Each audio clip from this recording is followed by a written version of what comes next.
Well, frickin' Tacoma's broken again. I'll show you what's going on. Not a big deal, but one of the fuel tank straps here rotted right through, and it was falling down, bouncing off the drive shaft as we drove. As you can see, I just got a ratchet strap holding it up right now, but I'm gonna go ahead and replace that. I got two of them, so I might do both of them, even though the other one's holding up okay. Alright, so I want to real quick spray these down with penetrating oil first before I try to crack this loose, because working on this truck is kind of funny.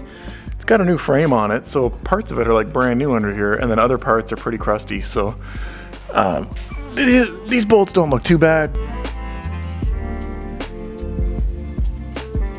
Now on the other side there's just kind of a pin with a clip in it, and it doesn't look too bad. I think I should be able to just hammer that out. So on this side we have like a mounting bracket with the bolt that goes through. This side, it just has a pin that goes through. So very basic design. Hopefully the old ones are going to come off without too much of a fight. Real quick guys, in my last video about the Sherpa roof rack, at the time of editing it, I didn't have a discount code for you yet, but I do now. So if you want to get your own roof rack from Sherpa Equipment Company, whether it's for a 4Runner or any of the other platforms that they have, you can get 5% off if you use code GEARHEAD. So make sure to go check that out if you're interested. So while those bolts are soaking in penetrating oil, it's time to finally put a new door on this thing. I got this one right here, same color code, and this one's in much better condition. Originally I was going to take this to the body shop and have them pull this dent out and then blend the paint of the new fender into this, because it's a little bit off. You can probably see in the video too, it's a little bit bluer on the fender than it is here. I'm not going to be keeping this truck much longer, and it's already 50 shades of gray in other spots, so I'm not super concerned about the paint match, but I just don't have the time to be dealing with a body shop and dropping it off and all that kind of stuff. So it just dawned on me, hey, why don't I just do what I did with the bedside on the other side of the truck? I just found a scrap bedside that was the same color as the truck. Silver doesn't really fade in the sun, and I bolted it on and it was a direct perfect match. So I'm doing the same thing with the door. That saves me the hassle of replacing the door seal and getting this painted, pulling the emblem, putting a new emblem on. As I actually scored this thing, it's complete, even to the point where it's got a door panel on the inside. So I can literally swap this door onto the truck and fix that dent that way. The only thing I am going to have to do is I don't have a new mirror, so I'm going to be replacing this mirror. But from what I'm told, this one was actually replaced already when this dent happened. If you're not familiar, you haven't been following along with the series. Basically, the truck got hit by a flying parking post. It was not the truck's fault, it was not the driver's fault. The post came out of nowhere and just jumped at the truck and slammed into the side of it. So there was a really big dent right here on the fender, and I've replaced that already, so we got a nice brand new fender on there, and we just have this remaining little dent here to fix, and then that debacle is as if it never happened, and we're back to having a pretty clean Tacoma here. All right, for starters, I pulled these trim pieces off down here in the interior to be able to get at the wiring harness that is inside here that this wiring runs to. It seems like there's only one plug that was actually connected in there, but I'm looking at the old door, and there was two plugs hanging here. So I'm not sure if this is one that's just not used on this truck. Maybe it's for options that it doesn't have, but I could only find the one to disconnect. So I'm going to see if I'll be able to pull this out then once I get the door loose.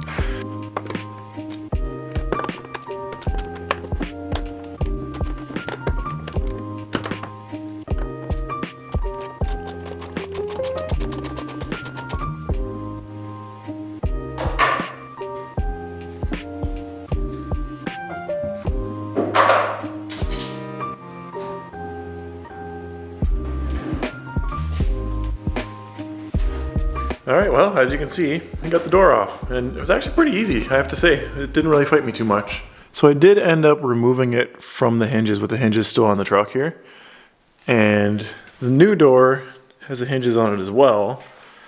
And while these ones are cleaner and nicer looking, I don't know. I think these are lined up for the door to fit the truck, and there's a little bit of room for, like, these are ovalized a little bit, so there's a little bit of room to get these set up. I marked the other door just to give myself a starting point of how to get things lined up to get the door to close properly, but I gotta get back in here to get another bolt to get this hinge off, so I think it makes sense to just leave these hinges on and reuse them. There's nothing wrong with them, they work fine. Also, I was wrong. I did find a second connection on that harness in there, so there was 2 to unplug.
All right, so I got everything connected here.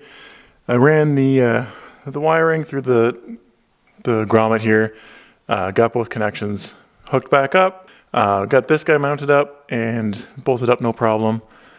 So, the good news is, we got ourselves a door. And it actually lined up really good on the first try. Maybe that's just dumb luck, I don't know, but the gaps look okay. Keep in mind, I replaced this fender myself, and there's a good chance that I don't have this lined up perfectly. And so the gap is a little bit tighter here than it is down here. But the rest of the door itself, I think it's perfect. So that tells me that the adjustment needs to be on the fender. I'm not a body guy, but that's just logical to me. Yeah, so I'm really happy. That looks a lot better and cheaper than a trip to the body shop too. We still have a little bit of finishing work to do here though. Obviously I got to put the mirror on. I got to swap that over. I got to do that. What else? We got to do something with this fender flare. I just want to tie this up nice and tight. Again, the clips are broken in this, but I think I can save it.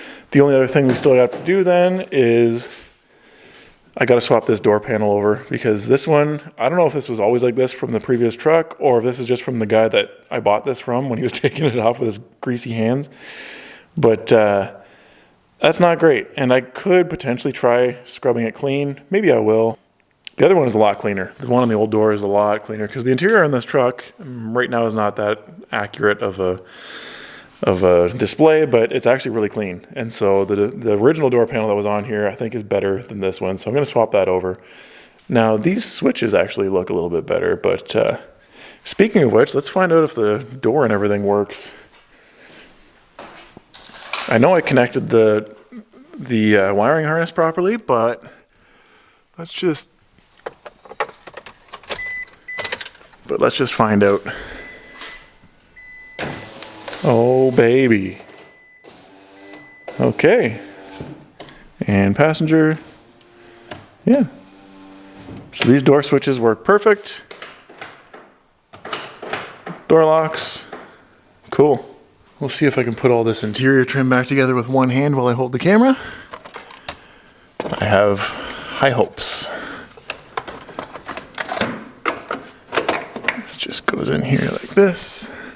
Throw the dead pedal on. And then this guy.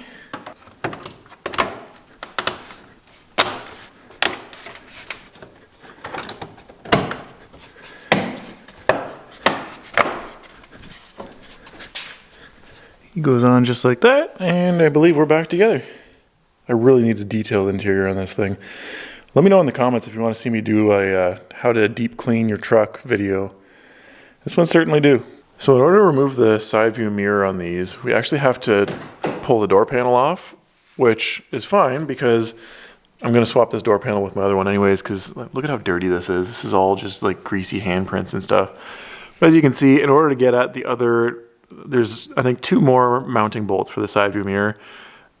We need to get this door panel off. So I'm going to go ahead and harvest the old door for these parts. I'm going to grab the side view mirror and the good clean door panel off of that one.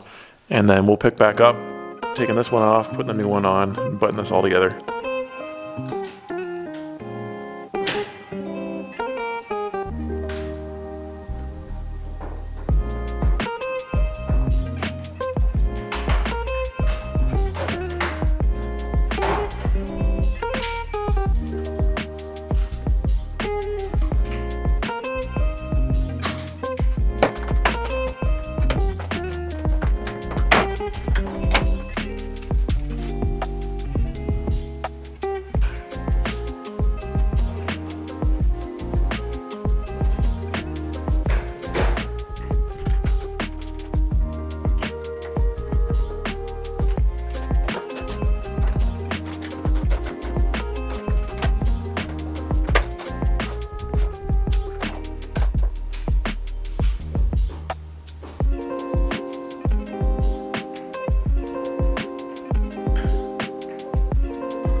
Once again, these second generation Tacomas are super simple to work on. This whole door panel just gets attached with 2 Phillips screwdrivers and a bunch of clips around the exterior of it. And really nothing difficult here whatsoever. Okay, so in keeping with the whole concept of taking the best out of all the different parts that we have to work with here, this door panel obviously did not make the cut. Now I could just, either one of these works perfectly fine. All the buttons work, I already tested them out. Now this side, this is the original one that came on the truck, and this is the one from the new door that I had just put on. The writing, the graphics of these switches is rubbed off a little bit on the original one, and on this one, it's pretty good. So you'd think, well, I'm gonna use this one and just put this whole one on. But as you can see, this one is just overall more dirty. It's got more of like a yellowish tone to it. This one from the original interior is still nice and clean. So it's kind of funny. We've got worn out buttons, but nice clean plastic, and then good buttons in dirty plastic. So I think it looks like it's just held on with 3 screws. I'm gonna try and pull the switches out of this and swap them over. We'll see what happens.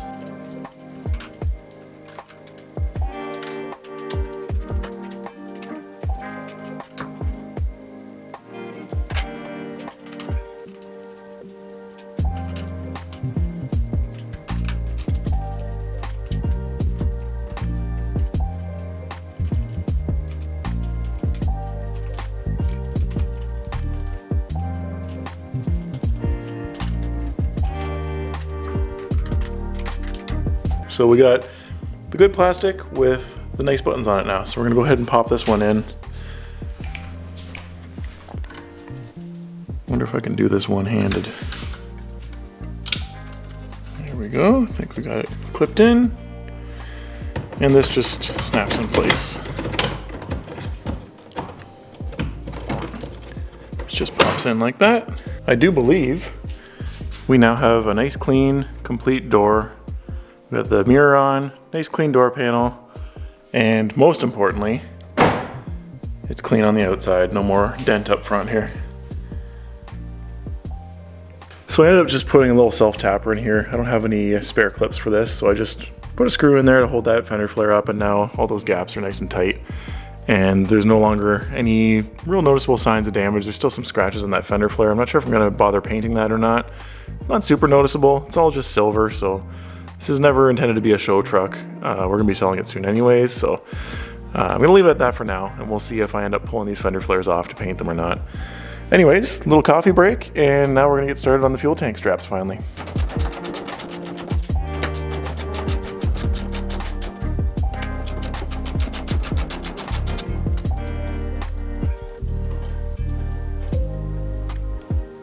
All right, here's the old, clearly broken strap. Not much left of it, it just rusted right through. It's fairly common on these Tacomas, especially the Canadian ones that are driven in the salt belt.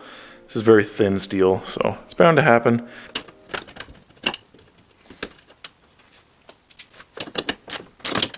All right, well, I got the broken strap replaced, which is the important one out of the two. So the truck is fixed, we're good to go. I started working on the second strap because it's rusted too. It's just gonna break eventually anyways, and they were sold in a set. I may as well put them both on. But the pin that slides through the strap on the other side it has some rust on it, and I couldn't quite get it through. So I ended up just soaking it with oil and then bolting it back up for now. And I'll get back at that another later date. But for now, I'm going to pull this truck out and let's take a look at how the paint matches on the door and the fender. I know it's going to be a little bit off, but overall, I'm really happy with it. We got no more dents on any of the corners of this truck. It's really come a long way. I think we're getting near the end of this project on this truck, and it's going to be going up for sale soon. We'll see. I think we'll probably keep it for the rest of the summertime. Anyways, thank you guys for watching, and I appreciate you checking out all these videos, and I will catch you on the next one. See ya.